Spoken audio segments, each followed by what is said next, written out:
শুক্রবার মানেই হচ্ছে সারাদিন কাজ আর কাজ। যাই হোক, হ্যালো এভরিওয়ান, আসসালামু আলাইকুম। আশা করি সবাই ভালো আছেন। আলহামদুলিল্লাহ, আল্লাহর রহমতে আমিও ভালো আছি। সকালবেলা সর্বপ্রথম নাফিসাকে নাস্তা করায় পড়তে নিয়ে বসলাম। বসার পরপরই হাতে রুটিন পেলাম। নাফিসা বুড়ির 6 তারিখ থেকে পরীক্ষা শুরু। সর্বপ্রথম হবে ইংরেজি পরীক্ষা, তাই ভাবলাম সকালবেলা ওকে পড়তে বসাই দিয়ে চলে আসলাম কিচেনে।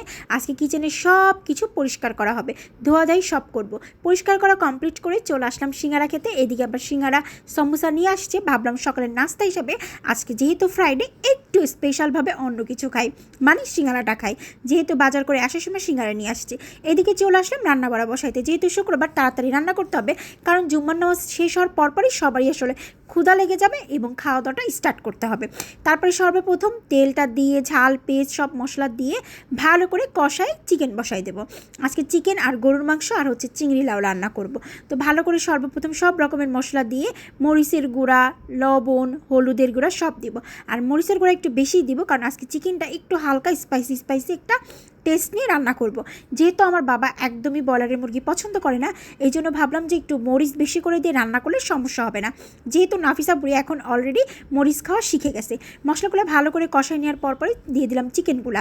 আর ভাবতেছিলাম যে আজকে হচ্ছে পোলট্রি রান্না করব, কারণ হচ্ছে নাফিসা বুড়ি সকালবেলা বলতেছিল যে ওর নাকি ব্রয়লার মুরগি একটু স্পাইসি করে খেতে খুব ইচ্ছা করতেছে। ওই চুলোয় ব্রয়লার বসাই দিলাম, আর এই চুলোয় হচ্ছে গরুর মাংস বসাই দিলাম। গরুর মাংসটা খুব সুন্দর করে হাতে ম্যারিনেট করে রেখে দিয়েছিলাম প্রায় আধা ঘন্টা আগে। এখন বাসার সব রান্নাবাড়া আমারই করতে হবে, কারণ আম্মু বেশ অসুস্থ হয়ে গেছে।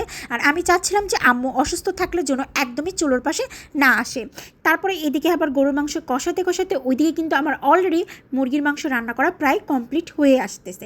এদিকে সুন্দর করে গরুর মাংসটা কষানো কমপ্লিট করে আলু দিয়ে দিলাম, কারণ হচ্ছে গরুর মাংসতে আলু দিতেই হবে, মুরগির মাংসতে আলু দিতেই হবে। কারণ নাফিসা বুড়ি হচ্ছে আলু সব কিছুতে দিলে পছন্দ করে।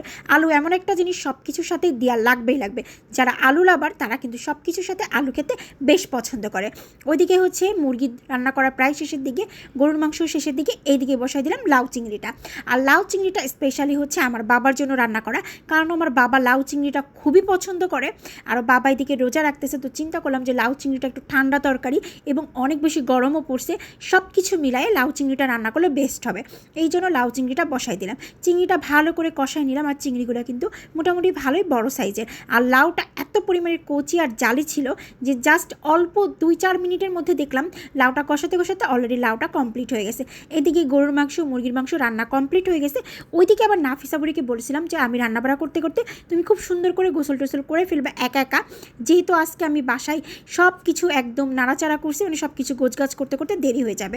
রান্নাবাড়াও শেষ। এদিকে আবার আমার বুড়িটাও গোসল করে খেতে বসে পড়ছে, কারণ হচ্ছে নাফিসা বুড়ি খাওয়া দাওয়া শেষ করে একটু বিকাল টাইমে ঘুমাবে। আর শুক্রবারের দিন নাফিসা বুড়ির একটা রুটিন মাস্ট থাকবে, সেটা হচ্ছে শুক্রবার মানে নাফিসা বুড়ির ওই দিন ঘোরার দিন। তা ভাবলাম যে সকাল সকাল যদি সব কিছু গোছগাছ করে কমপ্লিট করতে পারি, তাহলে নাফিসা বুড়িকে নিয়ে আমি বাসা থেকে বের হইতে পারবো।